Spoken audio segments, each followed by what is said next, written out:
Surat Ar-Rahman, surat yang diturunkan di Mekah memiliki redaksi yang khas dan nada yang indah. Ia ibarat hamparan alam semesta yang menunjukkan satu persatuan nikmat dari Yang Maha Kuasa dengan keteraturan ciptaannya. Allah menyapa makhluknya, jin dan manusia, agar mereka selalu ingat dan sadar diri bahwa mereka adalah ciptaannya dan hanya mengabdi kepadanya. Surat ini selalu mengulang-ulang sebuah pertanyaan retoris kepada jin dan manusia. Maka nikmat Tuhanmu yang manakah yang akan kamu dustakan? Mengapa demikian? Tidak tanggung-tanggung. Ayat ini diulang hingga 31 kali. Lalu, apa rahasia di balik pengulangan ini?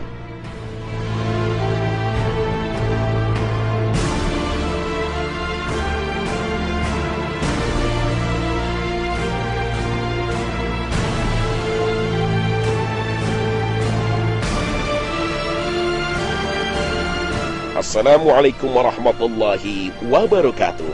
Selamat pagi pemirsa Trans7. Khazanah Ensiklopedia Islam Dunia pagi ini kembali hadir ke hadapan Anda untuk berbagi pengetahuan dan saling menasehati dalam kebajikan. Ar-Rahman yang telah mengajarkan Al-Quran, Dia menciptakan manusia, mengajarnya pandai berbicara. Al-Quran, Surah Ar-Rahman, ayat 1 hingga 4. Surat Ar-Rahman dimulai dengan menyebut nama Allah Ar-Rahman, menunjukkan kekuasaan dan kesempurnaan kasih sayang Allah Subhanahu wa Ta'ala. Ar-Rahman, salah satu Asmaul Husna yang paling sering disebut, karena senantiasa bersanding dengan lafaz Allah tatkala seseorang mengucapkan Bismillahirrahmanirrahim. Ar-Rahman biasa diterjemahkan ke dalam bahasa Indonesia dengan Maha Pengasih. Ar-Rahman menunjukkan sifat rahman dan kasih sayang yang paripurna dan menyeluruh, meliputi seluruh makhluk tanpa pilih kasih. Di bumi milik Allah ini, tidak saja orang beriman yang dapat hidup, orang kafir dan ingkar kepada Allah juga diberi kesempatan hidup. Mereka juga dapat makan, minum, dan bernafas dari rezeki pemberian Allah Ta'ala. Bahkan ketika Nabi Ibrahim alaihissalam memohon kepada Allah agar di tanah suci hanya orang yang beriman saja yang diberi rizki, Allah dengan sifat rahmannya menjelaskan bahwa kesenangan hidup dunia itu juga diberikan kepada orang kafir. Allah Ta'ala berfirman, dan ingatlah ketika Ibrahim berdoa, Ya Tuhanku, jadikanlah negeri ini negeri yang aman sentosa, dan berikanlah rezeki dari buah-buahan kepada penduduknya yang beriman di antara mereka kepada Allah dan hari kemudian. Allah berfirman, dan kepada orang yang kafir pun aku beri kesenangan sementara, kemudian aku paksa ia menjalani siksa neraka, dan itulah seburuk-buruk tempat kembali. Al-Quran, Surah Al-Baqarah, ayat 156. Senada dengan Ar-Rahman adalah Ar-Rahim. Dua nama ini sering disebut bersamaan. Jika disebut Ar-Rahman, maka yang terlintas di dalam benak adalah kata Rahim, tempat tumbuh kembang bayi yang berada di perut ibu. Melalui media rahim, sang ibu mencurahkan kasih sayang kepada anaknya, baik itu melalui asupan gizi yang seimbang atau dengan sentuhan dan komunikasi yang penuh kelembutan. Kasih sayang antar anak manusia rasanya tak ada yang melebihi kasih sayang ibu terhadap anaknya. Tetapi, tahukah kita, kasih sayang tersebut hanyalah sebagian kecil dari 1% percikan sifat Rahman dan Rahimnya Allah Ta'ala yang diturunkan ke bumi. Rasulullah SAW bersabda, Allah Subhanahu wa Ta'ala menjadikan rahmat itu 100 bagian, disimpan di sisinya 99, dan diturunkannya ke bumi ini 1 bagian. Yang 1 bagian inilah yang diberi pada seluruh makhluk, yang tercermin antara lain pada seekor binatang yang mengangkat kakinya dari anaknya, terdorong oleh rahmat kasih sayang. Khawatir jangan sampai menyakitinya. Hadis riwayat Muslim. Setelah Allah memperkenalkan salah satu sifatnya yang Maha Pengasih lagi Maha Penyayang, selanjutnya Allah Ta'ala memberikan kepada manusia nikmat apa saja yang telah mereka terima. Dan nikmat yang pertama disebut adalah nikmat Al-Quran.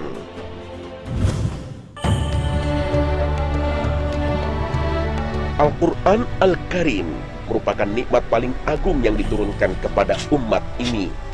Ia cahaya, penerang, petunjuk, dan penyembuh. Seorang muslim yang sejati tidak akan menyia-nyiakan nikmat terbesar yang pernah Allah turunkan kepada umat manusia ini. Maka rasa syukur terhadap nikmat Al-Quran tercermin dari interaksi terhadapnya, mulai dari membacanya secara rutin dan menjadikannya wirid harian. Kemudian berusaha memahami dan menghayati kehendak Allah yang terdapat di dalamnya dan mengamalkannya dalam kehidupan sehari-hari. Al-Quran juga merupakan satu-satunya mukjizat Rasulullah SAW yang bisa kita rasakan. Orang-orang yang intim dengan Al-Quran akan mendapatkan gelar istimewa sebagai Ahlullah wa Khassatuh, atau keluarga Allah dan orang-orang istimewanya. Kedekatan dengan Allah sudah pasti menjadi jaminan kemuliaan dunia akhirat. Rasulullah SAW bersabda, "Sesungguhnya Allah memiliki keluarga dari kalangan manusia." Sahabat bertanya, "Siapakah mereka keluarga Allah itu, wahai Rasulullah?" Rasul menjawab, "Keluarga Al-Quran adalah keluarga Allah dan orang yang istimewa di sisi Allah." Hadits riwayat Ahmad, Ibnu Majah, dan Hakim.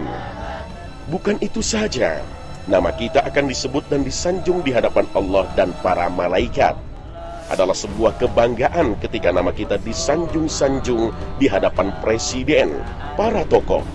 Apalagi jika yang menyanjung kita adalah raja dari segala raja, seperti nasihat yang diberikan Rasulullah kepada Abu Dzar. Abu Dzar berkata, "Demi ayah dan ibuku, berilah aku wasiat ya Rasulullah."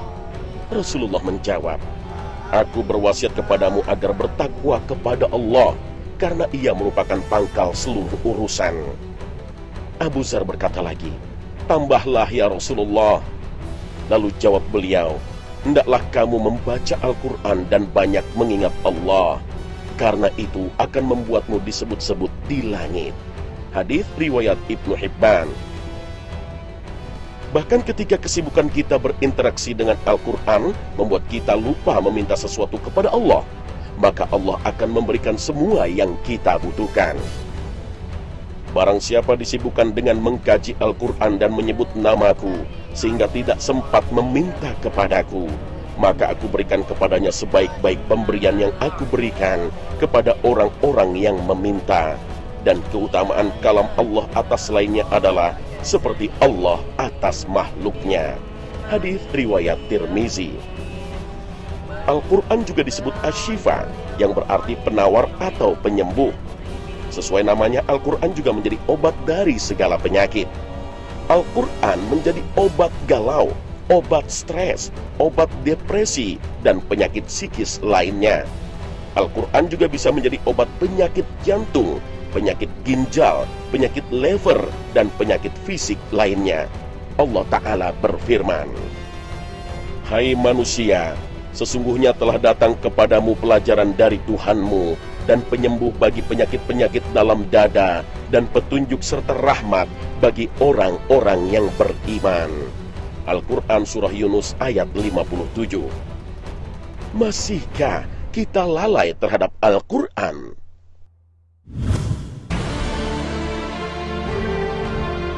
Dan aku tidak menciptakan jin dan manusia melainkan supaya mereka mengabdi kepadaku. Al-Quran Surah Az-Zariyat ayat 56. Ibadah, itulah tujuan dari Allah menciptakan jin dan manusia. Ibadah, sebuah kata yang mewakili banyak makna dan nilai, memiliki ragam kegiatan dan aktivitas, dan mempunyai banyak bentuk dalam banyak bidang kehidupan. Sehingga Imam Ibnu Taimiyah mendefinisikannya sebagai suatu nama untuk segala hal yang dicintai dan diridhoi Allah Ta'ala, yang mencakup segala perbuatan baik lahir maupun batin. Ibadah bukan hanya sholat 5 waktu, puasa, membayar zakat, atau naik haji saja. Tapi sopan dan santun terhadap orang tua, menjaga silaturahmi terhadap kerabat, teman dan sahabat, hormat terhadap guru, jujur dalam perkataan dan perbuatan, amanah dalam mengemban jabatan, bekerja mencari nafkah yang halal, bahkan berbuat baik kepada binatang, tumbuhan dan lingkungan, semua bernilai ibadah jika dalam kerangka kecintaan dan keridhaan Allah. Sholat 5 waktu, puasa, membayar zakat atau ibadah haji merupakan ibadah yang wajib dilakukan oleh setiap mukmin dengan standar yang telah ditetapkan Allah melalui nabi yang diutusnya. Ibadah seperti ini tidak dapat ditambah atau dikurangi. Ibadah ini telah disesuaikan dengan kemampuan dasar manusia. Jika tidak mampu sholat berdiri, boleh dilaksanakan dengan duduk. Jika tidak mampu juga boleh dalam keadaan berbaring. Jika masih tidak mampu, dapat dilaksanakan dengan isyarat. Dan jika tidak mampu juga, maka itulah saatnya untuk disolatkan. Demikian juga dengan puasa Ramadan. Jika tidak mampu, dapat diganti di hari lain. Jika masih tidak mampu, dapat diganti dengan membayar fidyah. Sedangkan kewajiban zakat dikenakan bagi kepemilikan harta dengan jumlah tertentu atau yang disebut nisab. Demikian juga haji yang diwajibkan bagi orang yang mampu. Sedangkan wilayah ibadah yang lain sangatlah luas. Surga terdiri dari banyak pintu. Masing-masing pintu menandakan keunggulan pada amal tertentu.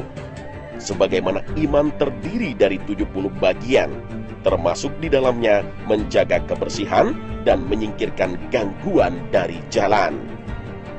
Pemirsa Khazanah, dengan luasnya wilayah ibadah, setiap orang dapat memaksimalkan ibadah sesuai dengan potensi yang Allah anugerahkan kepadanya. Sama dengan manusia, jin adalah makhluk ciptaan Allah Subhanahu wa Ta'ala untuk beribadah kepadanya, bukan menakut-nakuti dan menyesatkan manusia.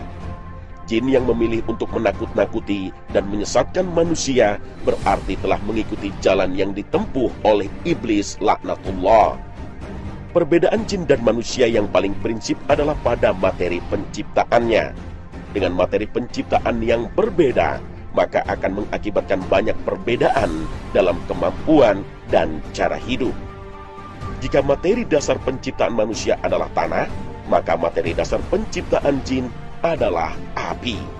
Sebagaimana yang Allah sebut dalam surat Ar-Rahman ayat 14 sampai 15.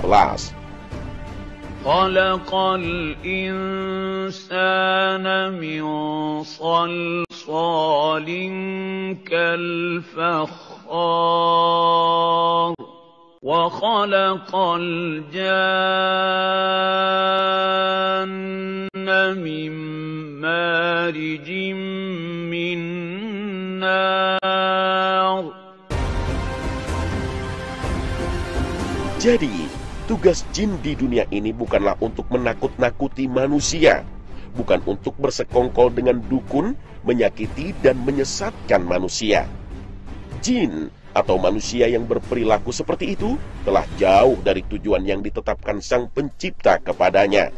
Dan makhluk seperti ini tidak akan mencapai kebahagiaan yang hakiki dan abadi.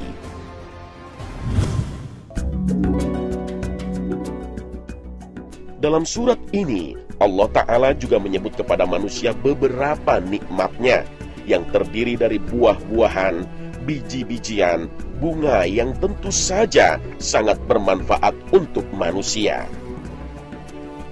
Dan Allah telah meratakan bumi untuk makhluknya. Di bumi itu ada buah-buahan dan pohon kurma yang mempunyai kelopak mayang, dan biji-bijian yang berkulit dan bunga-bunga yang harum baunya. Maka nikmat Tuhan kamu yang manakah yang kamu dustakan? Al-Quran, Surah Ar-Rahman, ayat 10 hingga 13.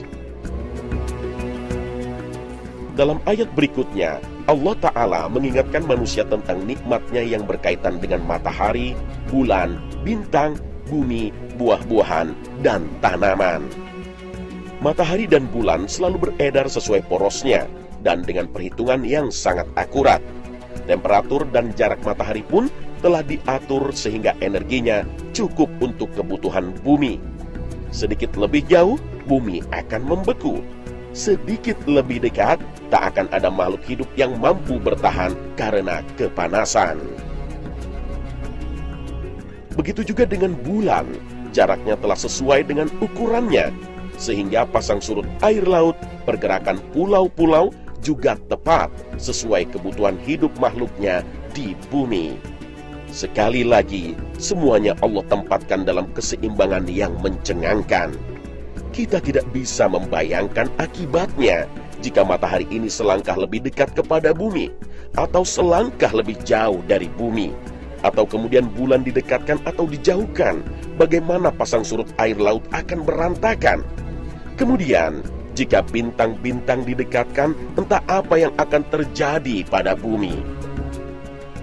Dalam ayat lain Allah menjelaskan bahwa semua benda-benda langit, bahkan bumi, seluruh isinya tunduk dan bertasbih memuji Allah Ta'ala. Langit yang 7, bumi dan semua yang ada di dalamnya bertasbih kepada Allah, dan tak ada satupun melainkan bertasbih dengan memujinya. Tetapi kamu sekalian tidak mengerti tasbih mereka. Sesungguhnya Dia adalah Maha Penyantun lagi Maha Pengampun. Al-Quran Surah Al-Isra ayat 44. Semuanya tunduk dan bertasbih memuji Allah Ta'ala dengan cara yang tidak kita ketahui, dengan bahasa yang tidak kita pahami. Alangkah naifnya jika jin dan manusia, dua makhluk yang Allah beri akal dan pikiran, ingkar dan tidak mau bersyukur. Semua Allah ciptakan dengan keseimbangan yang luar biasa dan perhitungan yang sangat detail. Inilah salah satu contoh dari keadilan yang Allah miliki, yang kemudian juga Allah perintahkan kepada jin dan manusia agar menjalankannya demi menjaga keseimbangan di dunia. Allah juga mengingatkan jin dan manusia tentang nikmat tanaman dan buah-buahan. Mereka tumbuh di tanah yang sama, disiram dengan air yang sama, tapi kemudian menghasilkan buah dan tanaman yang berbeda. Inilah rahmat Allah yang telah menjadi bagian dari hidup kita sehari-hari, sehingga tak jarang kita menganggapnya sebagai hal yang biasa. Menikmati buah-buahan aneka rasa dan memandangi indahnya bunga-bunga merupakan hal yang amat berharga. Allah Ta'ala juga mengingatkan hambanya tentang laut, air yang luar biasa yang menjaga keseimbangan bumi.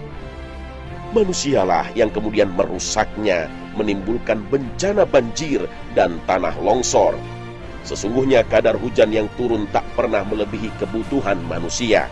Allah Ta'ala kemudian menjelaskan nikmatnya yang lain di lautan, tentang mutiara dan marjan yang indah dan sangat menakjubkan.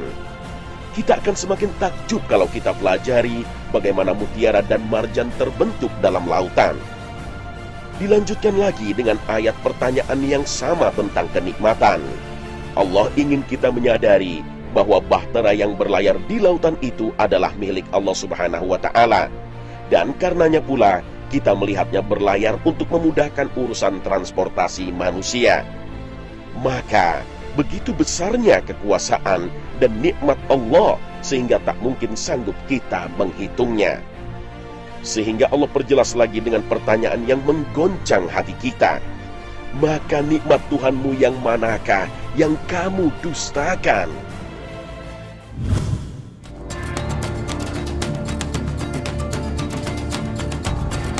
Setelah Allah paparkan nikmatnya yang tampak jelas oleh jin dan manusia, Allah ingatkan lagi bahwa semua itu fana dan akan binasa. Dan semua apa yang telah dikerjakan akan dipertanggungjawabkan dan kemudian diberi balasan. Semua fana, semua binasa. Gunung-gunung akan meletus dan tercabut dari akarnya hingga bagai kapas yang ditiup angin. Air laut pun akan mendidih seperti di atas wajan raksasa. Gelombang panas dan tsunami terjadi di seluruh pesisir hingga pedalaman. Matahari padam, bintang-bintang bergeser dari orbitnya dan saling bertabrakan. Bahkan langit yang sehari-hari tampak diam tak bergerak pun mendadak pecah. Maka apabila langit telah terbelah dan menjadi merah mawar seperti kilapan minyak, Al-Quran Surah Ar-Rahman ayat 37. Jika itu telah terjadi, maka tibalah waktunya bagi manusia untuk menyaksikan balasan atas perbuatannya. Tentu apa yang akan terjadi pada hari itu lebih dahsyat dari bayangan dan pikiran manusia manapun. Proses berikutnya dihadirkan proses pertanggungjawaban. Situasi ini menggambarkan betapa tak ada satu patah kata pun yang terucap. Semuanya telah jelas terlihat. Wajah yang menghitam atau wajah yang putih berseri, tanpa ditanya semua akan tergambar jelas, sehingga tidak ada lagi alasan dan kebohongan yang bisa dilakukan. Orang-orang yang berdosa dikenal dengan tanda-tandanya, lalu dipegang ubun-ubun dan kaki mereka. Al-Quran Surah Ar-Rahman ayat 41. Dapatkah kita bayangkan sakit yang teramat dan hinaan yang mendalam ketika kaki disatukan dengan wajah, kemudian dilempar ke dalam neraka yang menyala? Mereka orang berdosa, kemudian berkeliling di antara air yang panas mendidih. Allah hadirkan gambaran ini agar kita tidak lupa akan nikmatnya, tidak lupa bahwa Allah Ar-Rahman telah hamparkan nikmat yang teramat sangat. Masihkah kita mendustakannya? Maka nikmat Tuhanmu yang manakah yang kamu dustakan?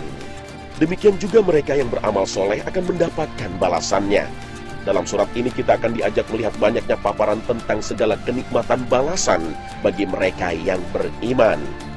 Ini sekaligus menunjukkan bahwa kasih sayang Allah lebih besar daripada murkanya. Allah Ta'ala menceritakan tentang pepohonan dan buah-buahan surga. Ada 2 buah mata air yang mengalir sehingga melimpah dan mudah nikmat air didapatkan. Ada segala macam buah-buahan, beragam, melimpah, dan dapat dipetik dengan mudah. Kemudian diceritakan tentang adanya bidadari yang perasaan dan pandangannya meneduhkan, yang sebelumnya tidak pernah melirik pada manusia ataupun jin, apalagi disentuh. Itulah sekilas gambaran keindahan surga. Dan yang perlu kita ketahui, surga itu dihiasi dengan hal-hal yang tak disukai manusia, sehingga jalan menujunya terjal dan sepi peminat. Sedangkan neraka dihiasi dengan syahwat dan kesukaan manusia, sehingga banyak peminatnya. Surah Ar-Rahman ini kemudian ditutup pada ayat 78 yang menunjukkan kebesaran, karunia, kenikmatan, dan kasih sayangnya kepada makhluknya, terutama manusia. Maha agung nama Tuhanmu yang mempunyai kebesaran dan karunia.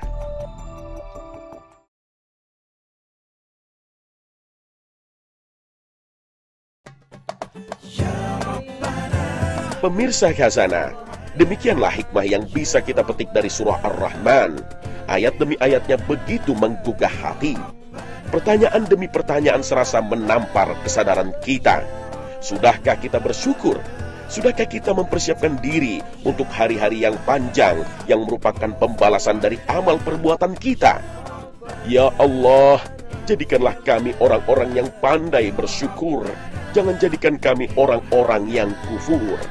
Amin ya Rabbal Alamin. Terima kasih atas perhatian Anda. Akhir kata, wassalamualaikum warahmatullahi wabarakatuh.